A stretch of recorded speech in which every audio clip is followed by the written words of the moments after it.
మేము అందరి సమక్షంలో మ్యారేజ్ చేసుకుంటాము.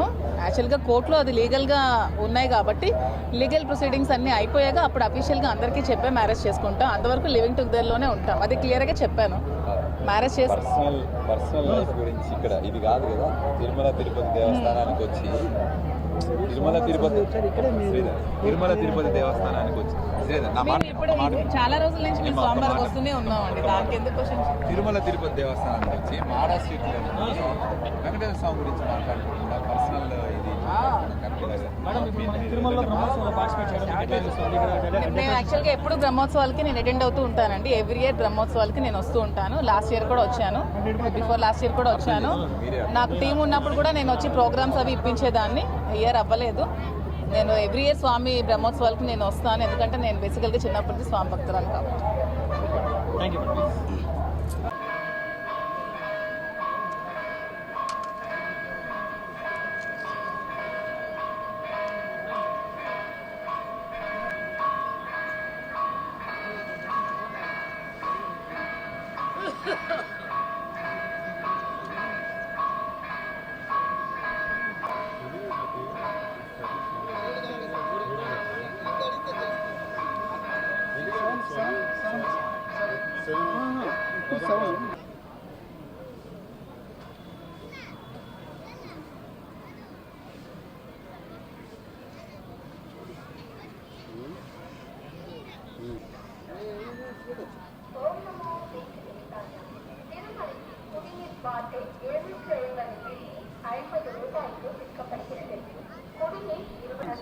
ఈరోజు బ్రహ్మోత్సవాల సందర్భంగా శ్రీ శ్రీ శ్రీ వెంకటేశ్వర స్వామివారి బ్రహ్మోత్సవాలు మరి 4 వైపులా కూడా మాడవీధుల్లో బ్రహ్మాండంగా మరికొద్ది నిమిషాల్లో స్వామివారి తాలూకా రథాలు రాబోతున్నాయి.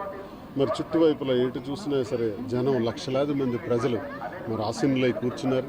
స్వామివారి రాక కోసం ఎదురు చూస్తున్నారు. నేను కూడా ఈరోజు ఈ బ్రహ్మోత్సవాల సందర్భంగా ఇలా ప్రజల మధ్య కూర్చొని ప్రజలందరి సమక్షంలో భక్తులందరి సమక్షంలో స్వామివారిని కళ్ళారా చూడాలి, ఆ వెంకటేశ్వరుని తాలూకా వైభవాన్ని కళ్ళారా చూడాలని అత్యంతమైనటువంటి ఆశతో వచ్చాను. ఉదయం స్వామివారి దర్శనం కూడా చేసుకున్నాను. బ్రహ్మాండంగా దర్శనం జరిగింది. నేను ఒకటే కోరుకుంటున్నాను, బ్రహ్మోత్సవాల సందర్భంగా స్వామివారు ఈ భూమి మీద ఉండేటటువంటి సకల జనులకి, ప్రతి జీవరాశికి, ప్రతి ప్రాణికోటికి కూడా స్వామివారి ఆశీస్సులు ఉండాలని, ఆయురారోగ్యాలతో అష్టైశ్వర్యాలతో ప్రజలందరూ సంతోషంగా ఉండాలని, మరి దేశానికి, ఈ ప్రాంతానికి, ఈ ప్రపంచంలో ప్రతి ఒక్క ప్రాంతంలో కూడా స్వామివారి తాలూకా ఆశీస్సులు ఉంటాయి. కోటాను కోట్ల మంది భక్తులు వారి కోసం ఎప్పుడు ఎదురు చూస్తున్నటువంటి సందర్భం. ఈ గొప్ప బ్రహ్మోత్సవాల కోసం కోటాను కోట్లు ఈరోజు టీవీల్లోనూ ఛానల్స్లోనూ ఎంతోమంది చూస్తుంటారు, ఎదురు చూస్తుంటారు. మరి స్వయంగా స్వామివారిని చూస్తే ఆ జీవితమే వేరు, ఆ జీవితం ధన్యమైపోతుందన్నటువంటి సంతోషంతో నేను ఇక్కడికి రావటం జరిగిందని మీ అందరికీ తెలియజేస్తున్నాను.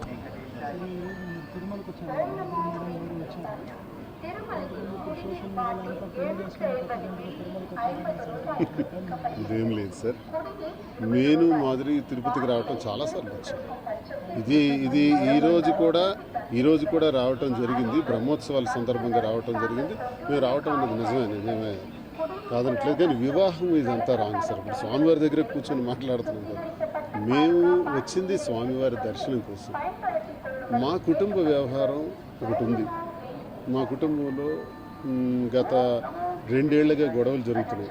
ఆ విషయాన్ని నేను చాలా కూలంకషంగా ప్రజలందరికీ కూడా వాస్తవాలన్నీ కూడా నేను తెలియజేశాను.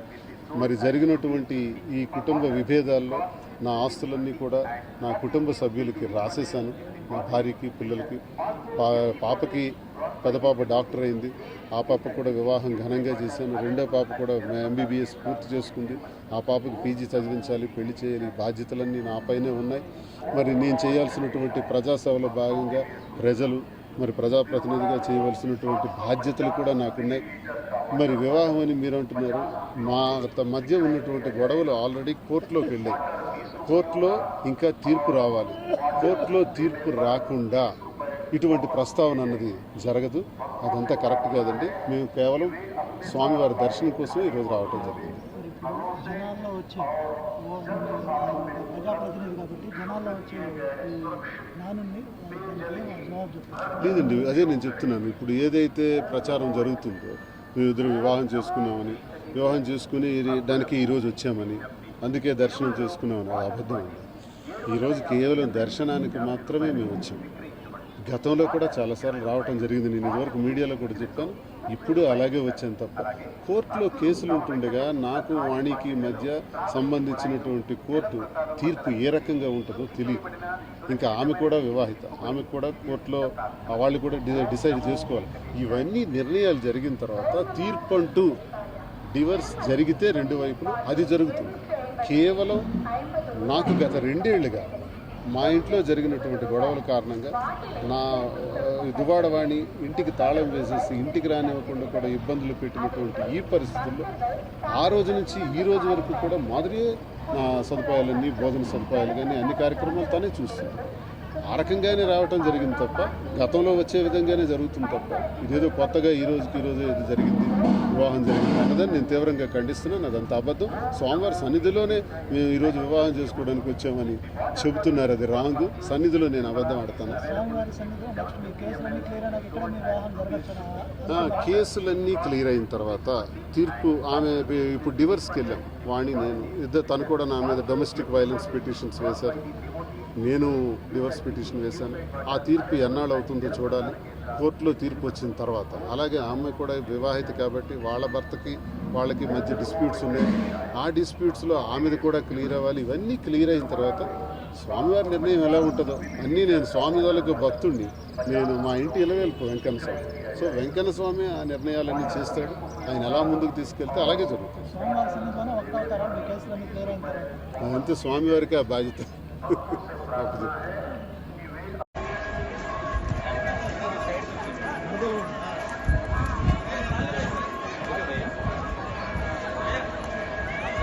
వచ్చేస్తా